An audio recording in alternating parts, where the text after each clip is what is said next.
So give the floor to Roy to dive into the specific use cases for B2B and B2C. Yes, Arjan, thank you for bringing us the basics again of price elasticity, but also the complexity of it.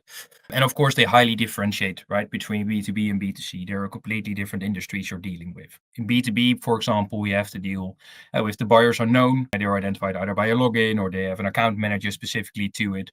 But there's also a lot of key account specific agreements on pricing. There's a lot of relationship-based pricing going about. In B2C, buyers are often more anonymous, more focused around either a single product conversation of conversion. And it's usually optimized for small orders, and it's more of a marketing-driven conversion. So going to the next slide, we have taken 4 use cases. You will see 5 here, but we will discuss 4 because we will combine promos and discounts. But we also try to demonstrate here to which industry the use cases are most applicable. Doesn't mean if you don't see the X in your industry, it's not applicable. Just that best practices and what we have experienced from our side, haven't seen them there a lot. So for use cases, the what if scenarios, e-commerce, wholesale, and manufacturing, we can enhance our cost base plus strategy with elasticity. A lot of those is done in e-commerce and wholesale. Effective promos and effective discounts, so either e-commerce and wholesale. And there is a great way of identifying key value items with elasticity. And there is a more complex strategy on it where you can actually add basket analysis on top of it to optimize margin for it. And we'll go through all of these. So let me first start with the what if scenario. So the what if scenario basically gives a pricing manager the option to make a scenario in SYMSON based upon the elasticity models we have for a specific region, specific sales channel, specific category, specific brand, you name it. And to say, what if, let's say I increase my prices by 2%? Based upon the example Arjan already showed us completely in the beginning, we can make per article, per product, we have an elasticity score, which we can basically say, okay, so there's an impact on revenue, there is an impact on quantity, there is an impact on margin, so there is an impact per product, but also on the full group, we can have an expected impact. So that's what you will see here. So kind of you can already make the business case to determine, okay, so what would be the impact if I increase my prices by 2% or decrease by 2%? And is this then my desired outcome? So we go to the next slide. So we can do this, for example, on product level, but it's also interesting to do it, for example, on sales channel. So one of the things we've come across with one of our clients in Germany, this specific client was selling in Otto and in Amazon. One of the things we discovered is that Amazon, the products on there were way more price elastic than on Otto, which means there was a price differentiation strategy we derived out of the outcomes we came across here, that we said, well, in Amazon, we can actually lower the prices to increase volume. And in Otto, we could actually increase the prices a bit more, which not a high impact on volume. So this was actually evolved into separate channel strategies for these products. So if we go to the next slide, we have user case 2. And we are talking here about enhancing your cost base plus strategy. So I think a lot of clients we see are using a cost base plus, right? So you have the cost of a product, you do a markup on top of that, and that's going to be your selling price. And it's a very safe way of pricing. Not a lot of data of that is required, of course. But we also wanted to use elasticity to enhance those cost base plus strategies. And so if we do a full elasticity analysis on all of the products where we have the data from, sometimes you will see that within a product family or within a brand or a category, not all of the products have a proper data quality score in order for us to determine the right elasticity scores.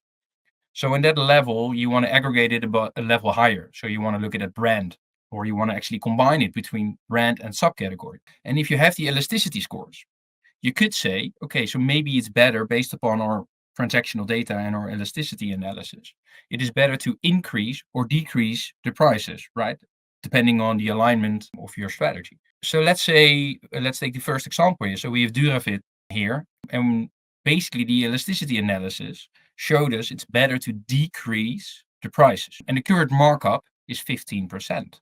So looking at the new markup strategy, we might want to go into maybe not adopt the full 4.2%, but maybe we want to go to 12% or 13%, but lower a bit and evaluate the impact on that. While for other products, so let's say Roka, we see that it's better to increase the product by 7.1%. Well, it's already 53% markup. So maybe let's not straight away jump to 60, but do it in 2 steps. So let's go to 56 and then go to 60, which actually results, if you go to the next slide, and this can be then taken away into your 3 months or price changes, right? Or your 6-month price changes, because this is just an analysis and you put that next to your markup. And then when you have your discussion at the end of the quarter on your prices, and you can say, okay, well, we're not meeting margin goals. Where do we want to increase or decrease the prices? And then you can shovel around based upon the elasticity analysis with your cost base plus percentages and your markup percentages. So this is what happened here. So for some of the products, we increased them, and for some of them, we actually decreased them. And this was then the new output out. So this is another easy way of applying elasticity just as an enhancement on your current cost base plus. So basically just using the analysis, do not adjust your strategy. You're just changing the output of your strategy. Okay, next slide. Another interesting part, and now we're getting into a bit more complex price elasticity strategies. So if we're talking about B2B, one of the hardest things I think to determine is, are we using the right discount percentages? Are we not giving away too much? Are we giving away not enough? Do we need to stimulate, And the other one for B2C is promos. So if you want to do a promo on your website, on your specific brand or category, am I still, what is the right percentage? What should I use for a promo? So basically, SYMSON does the elasticity analysis. So you can see your price elasticity, and that's the left down picture here. And it also kind of provides you with a demand forecast. And based upon this elasticity on your historical transactional data, SYMSON actually can do a regression analysis to determine what is the optimal selling price for revenue and what's the optimal selling price for margin. Looking for revenue, you're optimizing for volume, for sales, right? And if you optimize for margin, you're really optimizing for profit. So if you want to combine this, for example, with an inventory, so let's say you have an inventory of 300 and you want to bring this back to 100, you might want to sell the first 200 units of this specific product at the price of revenue. So that's the lower price where we actually pinpoint what's the best selling price to optimize the volume without going lower doesn't yield you anything extra. And then the last 100, you want to go back to the margin side of things. So this regression analysis gives you kind of the two bounds, the feelings of what is the best selling price if I want to optimize for margin, and what's the best selling price if I want to optimize for volume. And anywhere there in between, you can set your price depending on your strategic goal. We go to the next slide. And then there is the fourth use case, and that's actually when we talk about key value items. Arjan already talked about that. That's about maybe 10% of the products, and your price perception is very high for these products.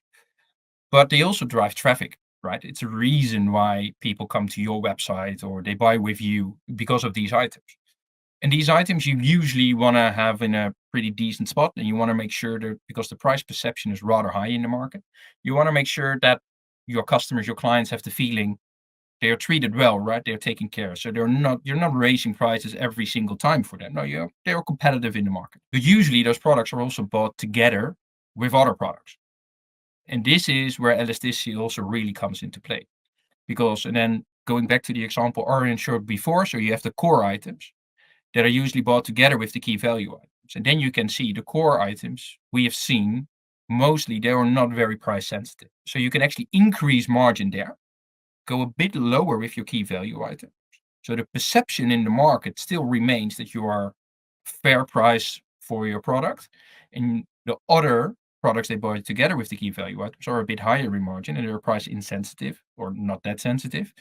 So what happens is that the overall basket, we go to the next slide, means that the overall basket will actually go up on average volume, and share of wallet will go up because people will spend more while they actually have the perception that you are not raising your prices.